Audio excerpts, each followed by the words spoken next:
We've all been there. You're faster than the guy in front of you, it's obvious. Everyone else is pulling away, but you're stuck unable to make the pass, losing time and getting frustrated. What should you do? Well, here are my tips on everything having to do with passing when it comes to ovals, and specifically NASCAR. Now, disclaimer, these tips apply best for intermediate ovals, but many concepts can still apply to short tracks. If you find any of these tips helpful, I would really appreciate if you left a like on the video, as that's the #1 way to support the video and to let me know you want more videos like this in the future. Choosing the correct time to pass is just as important as the execution of the move itself. If the difference in speed between you and the car ahead of you is not that much, it may be in your best interest to stay in line, as going for a side-by-side move and failing can result in excessive tire wear, loss of momentum, and getting freight trained by a dominant race line. By using this opportunity to save your tires and create a larger difference in speed for subsequent laps, this will lead to a higher success rate for passing in this scenario. If you believe you have the speed to complete the pass though, be decisive but don't be overly optimistic. Many passes will take many corners to set up. It may be easy to think that passes happen only on corner entry, but that's just where passes are completed. A majority of passes are created on corner exit. Setting yourself up to have superior corner exit speed to the car in front of you is the golden ticket to completing a pass, as that difference in speed will be maintained throughout the entire straightaway off of corner exit.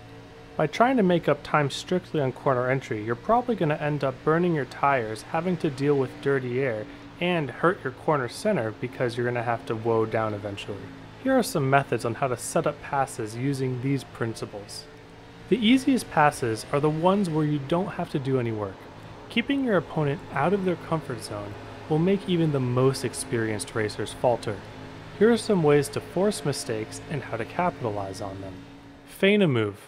If you aren't quite close enough to make a move, faking a move low and then falling back in line right at the last second before the corner may be enough to cause a mistake sometimes. Keeping the car ahead of you looking in their mirror often results in them overdriving a corner or missing their line. Ride the bumper. This may be considered to be a little more dirty than the first method, but it is also the best way to force a mistake without making contact. If you get a run and find yourself getting to the bumper of your opponent, but not much further, you can use your aggressive position to make corner entry very nerve-wracking for them. Make sure their mirror is full of your car all the way right until the moment you enter the corner. Make them scared you're about to just full send them, but at the last moment let off early and try to turn under them. If you caught them mirror driving too hard, they may have just sent themselves into the corner without realizing it, leaving the door open for you to turn under them, at least get side by side with them, and maybe even fully clearing them. But how do you capitalize once you get this favorable positioning? Let's say one of these strategies forced a mistake, now what? Maximizing corner exit speed in your own line when behind another car will also maximize your chances of capitalizing on any mistakes. Simply being able to get under a car and exit with equal or more speed can often be enough to complete a pass on the next corner. So try backing up your corners a little bit with the intention of carrying as much speed through center and exit as possible. This will have many positive impacts, such as saving tires, creating additional runs, negating dirty air a little bit. Oh, dirty air. Let's go to that topic a little deeper. Just like in real life, the biggest challenge to completing passes on ovals is dirty air from the car in front of you. At some tracks it's not too big of a deal, as you can work different lines that aren't affected by the wake of the car in front of you as much. At single groove tracks though, you'll need to adjust your line so that you can still drive through the corner in spite of the dirty air. In general, following another car will make you tighter than normal, often causing your car to slide up and get into the wall early. Trying to force your normal throttle timing and pressure will often result in getting extremely tight, and even worse, heating up your tires, making future passing attempts really difficult. Counteracting this effect can be done in a variety of ways. Adding extra arc to your entry will help the angle of your car to work in spite of the dirty air. Giving up a little bit of time on entry, either via the arc or extra off-throttle or brake timing, will keep your tires cool and allow you to build runs on exit. At some tracks, adding the power of draft on top of the maximizing exit speed can help you get in a position to pass.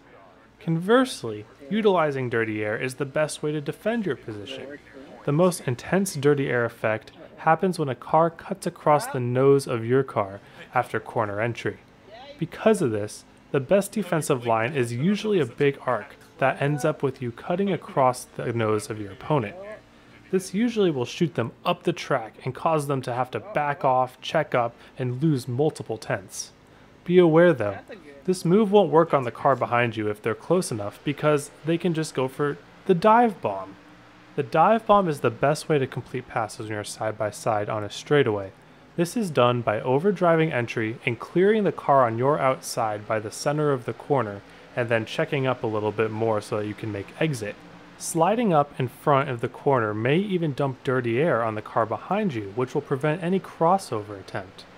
In general, the higher the racing line is, the more you need to overdrive corner entry. So for instance, if you're dive bombing at Nashville, which is a bottom feeder track, you want to dive bomb a little hard, but barely enough to clear the outside because they're not going to have much of an advantage over you anyways. If you're dive bombing at a track like ARCA at Iowa, then you want to dive bomb really hard because the top line will have so much advantage that you need to clear them so that you can force them to try to make the crossover. Be aware though, there's a fine line because if you dive bomb and have to check up too hard, then the crossover will just result in them clearing you by the end of the straightaway. So there's multiple factors you got to take into account when trying to figure out how hard you need to enter the corner. If the dive bomb is done without checking up your car too much though, the crossover attempt will rarely work for a slower car on worse tires or worse driver. And in most cases, the worst car being on the bottom lane won't have anything for the car building up a greater run up top. I recommend accounting for at least a car length of room when you're going for a dive bomb, as it gives your opponent the opportunity to not just ram you in the butt. Anything closer than that and you just need to have a lot of faith with the other driver not to punt you. I'll preface this by saying I really don't like using the bumper. I think at most car track combos, if you have superior speed or better tire saving strategies, passes are completely viable without ever having to make a bit of contact. But let's say you're on the last lap going for a win. How can you use your bumper without screwing over you or the other driver? I believe the most effective way to use your bumper is to push the other car deep into entry and quickly back up and turn down the hill. In theory, this is just like the method I described earlier, but instead of heavily influencing a mistake, you are straight up forcing it. Usually, the car in front of you will be able to save their vehicle without any damage as they catch it going up the hill. But enough time will be lost by them to where you will already be driving off into the sunset. Now just don't let them back to your bumper because you owe them one. Thanks for watching. Please leave a comment with any additional passing strategies you have, and feel free to join the Discord if you have any other questions and we can answer them for you. We're building a community of very strong drivers who are always willing to help with any questions you have about all things left turns. I hope you all have a wonderful day, and I will see you all on the track.